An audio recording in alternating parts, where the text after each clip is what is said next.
Good morning, my little coffee beans, and welcome to Madeline's Life Management.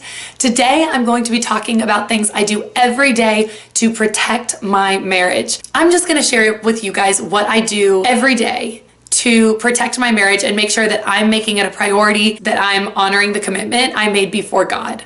So anyway, let's get started. Blake does not know that I do this, so he watches these videos, so I wonder if he'll be like, hey, I want to see that. When he does something that I love, I'll go to one that happened recently. I'll put the date and I'll write what he did. Here I put, I love Blake's servant heart. And basically what happened was I have terrible endometriosis, and we picked my parents up from the airport really late, and Blake had to study for med school, but he still went with me, and I was just in terrible pain, and I was gonna drive them to Lincoln that night, and instead he didn't even make it an option. He just drove me home, and he got me a heating pack, and he massaged my back where it hurt, and I couldn't move from the floor, so he brought me pillows and blankets and stuff, and then he drove my parents back without complaint. The next day he wasn't like, oh my gosh, I'm so tired, or oh, there was so much studying I didn't get done. He was just like, hey, are you okay? Are you feeling better? And he does these things that just amaze me, and I don't want to forget, so I write them down. And then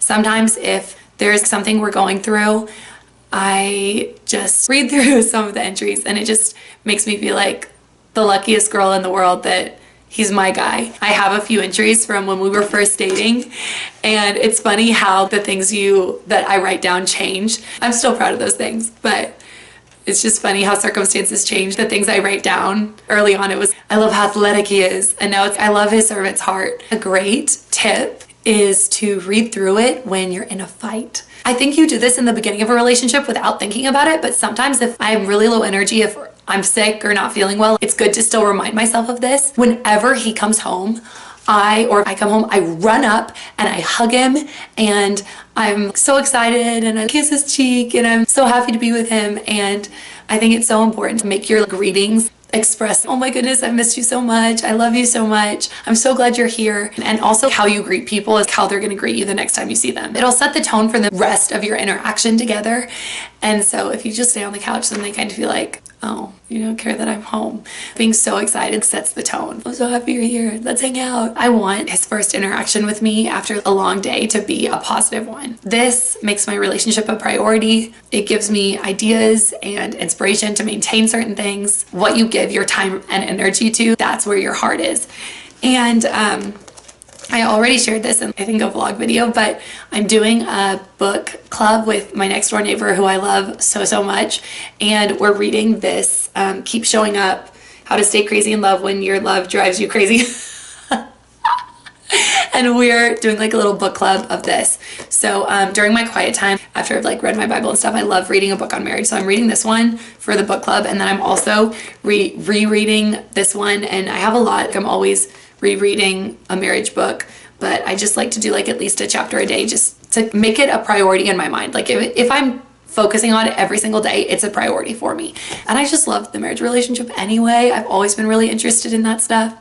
Oh, okay, this one's so important, and this is to act out each other's love languages daily. So Blake's love language is touch. So every single day, I'm a really early riser, and every single day in my morning routine, it says to touch and cuddle with Blake.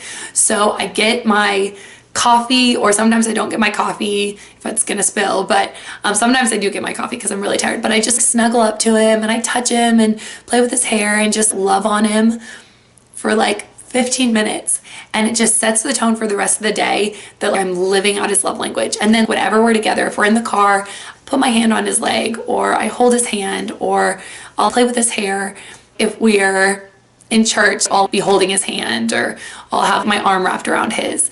And now it's just instinctual and I don't think about it, but because, and I think I've become more touch as a love language because I see how important it is to Blake. Just whenever we're together, whenever he's within distance, even if I'm cleaning up or making food and he's on the couch, sometimes instead of cleaning up right that minute, I'll just set it aside and I'll get a book and I'll go snuggle with him and just be close to him and be physically with him and just be able to touch him. And so just like living out his love language and making it a priority and being intentional. So whatever your love language is, obviously tailor it to that.